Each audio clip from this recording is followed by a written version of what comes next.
సింహాచలం సింహాద్రి అప్పన్న స్వామి 500 కిలోల గంధం పూతతో కప్పబడి ఏడాదిలో 364 రోజులు ఈ స్వరూపంతోనే దర్శనమిస్తారు. ఈరోజు సింహాచలం గుడి వెనక దాగి ఉన్న రోమాలు నిక్కబొడుచుకునే కథ గురించి తెలుసుకుందాం. ఈ కథ ఒక గుడితో మొదలవ్వలేదు, భక్తికి జరిగిన ఒక అగ్ని పరీక్షతో మొదలైంది.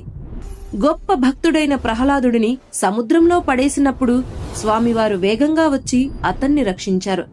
స్వామివారు ప్రహ్లాదుడిని కాపాడడానికి ఈ కొండపైకి వచ్చారు.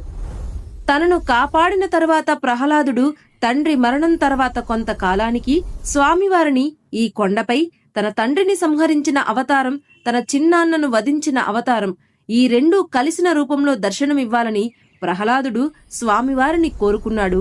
అలా స్వామివారు అనుగ్రహించారు. అందుకే ఈ కొండపై ఉగ్ర వరాహ లక్ష్మీ నరసింహస్వామిగా వెలిశారు స్వామివారు.